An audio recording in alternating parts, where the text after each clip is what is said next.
الواحد مش مصدق ان ملعب زي ده في افريقيا الصراحه، يعني بجيبها لك بكل امانه. الواحد مش مصدق ان ملعب زي ملعب مولاي عبد الله بالرباط يكون موجود في المملكه المغربيه الشريفه. لكن في المغرب مفيش مستحيل. في المغرب كلمه مستحيل دي ليست موجوده. النهارده المغرب بقى افضل من الدول الاوروبيه كلها. واللي هيقول لي يا امير انت بتجامل، هقول لك لا والله ما بجامل. والله ما بجامل، دي الحقيقه اللي انت عارفها واللي انت بتنكرها. ملاعب على اعلى مستوى، بنيه تحتيه على اعلى مستوى، فنادق على اعلى مستوى، تنظيم بطولات على اعلى مستوى، تقدم على اعلى مستوى. بلد فيها كل شيء، بلد فيها امكانيات رهيبه، بلد فيها انجازات رهيبه، بلد المفروض انا وانت كعربي نفتخر، بلد المفروض انا وانت كافريقي نفتخر ونرفع راسنا بالمملكه المغربيه الشريفه. يا اخوانا تخيلوا الملعب ده موجود في افريقيا، موجود في شمال افريقيا كمان. الملعب ده هيتلعب فيه كاس افريقيا 2025. التحفه الفنيه دي هي ملعب مولاي عبد الله في الرباط في المغرب، واللي اتعمل في وقت قياسي اقل من سنتين، وزاره رئيس الفيفا كمان. الملعب خلاص قرب ينتهي، قرب يتسلم. تحفه فنيه ما شاء الله اللهم بارك. الملعب بيتسع ل70,000 متفرج، كمان المباريات هتبث منه 4K. وبصوا من غير زعل، قبل 6 شهور كنا كلنا مقتنعين ان المغرب مش هيقدر ينظم كاس افريقيا، ما عندوش ملاعب، عشان المغرب وفي وقت قياسي يصدم العالم كله جدد كل ملاعبه. عمل الملعب الاولمبي في وقت قياسي اقل من 9 شهور وخلصه. بنى اجدد ملعب وافضل واحلى ملعب في العالم كله، ملعب مولاي عبد الله. ودي مش مبالغه، ادخل شوف مميزات الاستاد ده. كمان عملوا قرعه كاس افريقيا، خلاص الكاس هيتلعب، قال لك لا مش مبسوطين، لا لا لا. قاموا بانيين كمان ملعبين في 5 شهور، ملعبين في 5 شهور وقربوا ينتهوا. ملعب البريد وملعب مولاي الحسن، ملعب البريد وملعب مولاي الحسن. كمان الصدمه ان الملاعب دي والاستادات دي كلها معموله بايادي مغربيه 100%، شركات مغربيه، فلوس مغربيه، عمال مغاربه. دي ما مغرب حبيب قلب سلام. المغاربة يا برنس يتأهلون إلى كأس العالم، وأول المنتخبات الأفريقية تتأهل إلى كأس العالم. تمام، بس كلمتين بس كده يا جماعة على إخواتنا المغاربة، عشان بص دول كلمتين حق. الناس ديت ماشية صح، ماشية بالتخطيط، ماشية بص كده حرفيا. عندهم ده مسكوا يا جماعة النهارده النيجر 5، رزعوا النيجر 5 في وشهم، بيخمسوا. المغاربه ماشيين في افريقيا بيخمسوا وخايفين من الحسد. افريقيا اللي جايه في المغرب. تمام، النهارده بص انا عايزك بس تركز عشان هلخبطك وبعد كده افهمك. النهارده احنا كسبنا 2-0 بس ما كانش فيه اداء، بس كسبنا الحمد لله يا عم. احنا راضيين يابا، احنا راضيين. نكسب بوركينا فاسو الماتش الجاي نتاهل. بس المغرب النهارده بيكسب يا جدعان 5 بأداء، 5 بأداء. تمام، مش 1 ولا 2 ولا 3، احنا جبنا هدفين بضربتين جزاء. تمام، منتخب المغرب حرفيا من المنتخبات الجامده جدا، وانا نفسي نقابل المغرب. هتقول ايه ده؟ اقول لك لا يا باشا، انا عاوز اقابل المغرب عشان اشوف منتخبنا. لانك انت كمنتخب مصر سيبك من اللي احنا بنلعبهم دلوقتي، عاوز اشوف بقى المنتخب ده قصاد ايه المنتخبات الكبيره. ولكن منتخب المغرب من المنتخبات. المغاربة مبروك عليكم التأهل إلى كأس العالم. المنتخب المغربي أول منتخب عربي وإفريقي يتأهل إلى نهائيات كأس العالم اللي حتكون في أمريكا، المكسيك وكندا. ولأول مرة راح نشوفوا المغرب، الجزائر وتونس ومصر في كوب دي موند.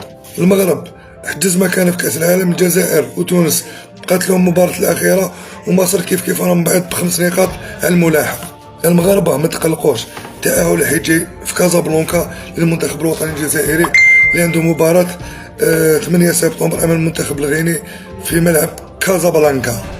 ونتمنى ان شاء الله تروح الفتنة بين الشعب الجزائري والشعب المغربي، باسكو حنا كاع خاوة، وهاد العفسة تاع الفتنة حبوا يكريوها باش توجور تريح الحساسية بين الشعبين. فيها خير ان شاء الله، وان شاء الله تأهل للمنتخب الوطني الجزائري. وخاوة وتحياتنا لكم من الجزائر. الجزائر ولا كيقول لك المغاربه راه ماشي يد مغربيه.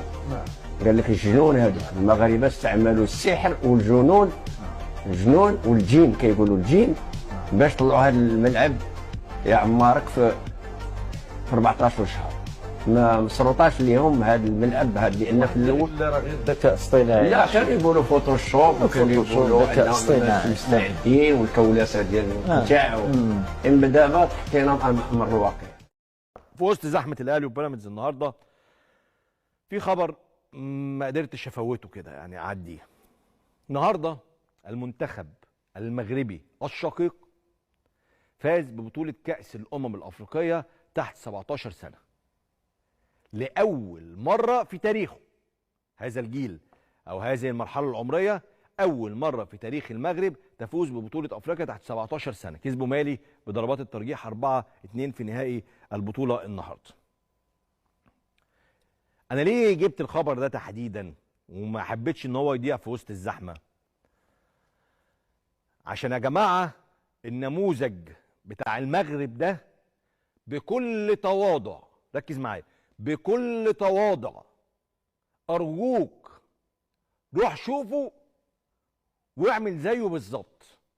هتقول لي انا التاريخ، هتقول لي انا اللي عملت، هتقول لي انا اللي اسست، هتقول لي انا جيت اول واحد، هقول لك على عيني وعلى راسي مفيش خلاف.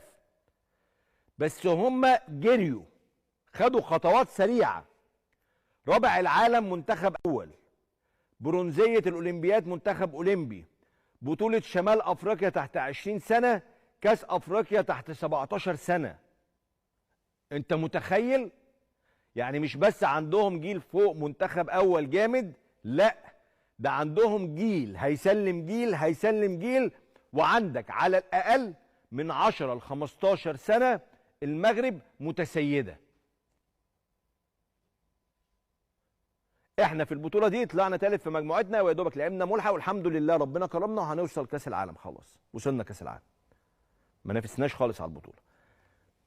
تاني احنا ساعات ربنا بيكرمنا وساعات بنكسب بطولات، واحنا مصر واحنا اعظم دوله في كره القدم في افريقيا، كل حاجه معاك والله مفيش خلاف، يعني ده التاريخ اللي بيقول مش انا اللي بجود. بس احنا اتاخرنا في خطوات، وواضح ان الناس دي بتشتغل بنظام. يعني ايه؟ يعني احنا ساعات لما بنيجي بنكسب بجيل فلته. والله منتخب الناشئين ده شكله فلته، والله منتخب الشباب ده شكله فلته، والله احنا عندنا الجيل بتاع المنتخب الاول 2006 و2008 و10 ده فلته. لكن دول لا، من المنتخب الاول كسبان، منتخب اولمبي كسبان، منتخب شباب تحت 20 سنه كسبان، منتخب تحت 17 سنه كسبان، منتخب افريقيا للمحليين كمان نسيت، منتخب المغرب للمحليين كمان كسبان بطوله افريقيا. في كل حاجه كسبانين كل حاجه. والله ما هو تقليل مننا خالص.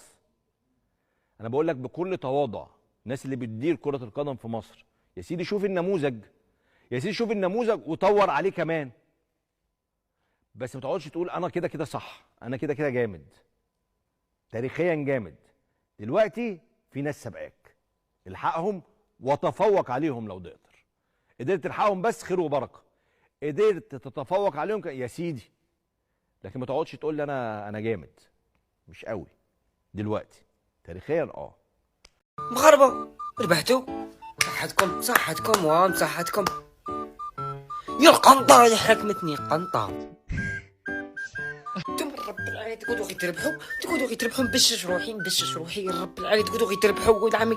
تلعبوا غير مع الراكاي، تلعبوا ما تطيحوش كاع مع ايكيباكا قاصحة ولا ايكيباكا صامتة كيما حنا لعبنا مع بوتسوانا. طيحوش كاع معاهم هذوك الصامتين هذوك والو. ودعم تسمى باليش ماشي كون ديروا لهم باش ما يلعبوش غايه، تربحوا غير بالخمسه. راكم تلعبوا غير في صطادكم بلد كاليف وتقولوا احنا منا احنا طيريري وحنا طيري. لا والله لا تستاهلوا، والله لا تستاهلوا. من عندي هذه تستاهلوا كاليفيكاسيون كيما هكا يقولوها. يو هضرت فرونسي وي. لا والله خوتي كاع الجزائر يفرحوا لكم وتستاهلوا. بصح تلاقوا معنا في كوب دي موند بتسكوكم. بصح والله سيريو مغاربه المغاربه ستات صفري شباب. بصح خسرتوها في هذا التيفا. راكم تلعبوا تصفيات كاس العالم ماشي كاس افريقيا. هازين كاس افريقيا هذا عليه. ما فهمتش. وهذا السبع ديجا راه كان 3 الميزيريه، كان ما فهمتش انايا. هذا السبع هذا اللي طلعته في التيفو ما كاش ياكل، كان 3 الشر هذا ولد عمي. واحد مغربي كان داير هذه التصويره، قال لك بين سبوري تحس بالغيره منه. فاش تخس هي الطهاره هذه شي طهاره هذه، جايبين كاطو برات على تاي، هذه طهاره ولا ما فهمتش انا؟ زياده وقيله قصعه عندكم، خاص غير هنا بركوكس وصايب.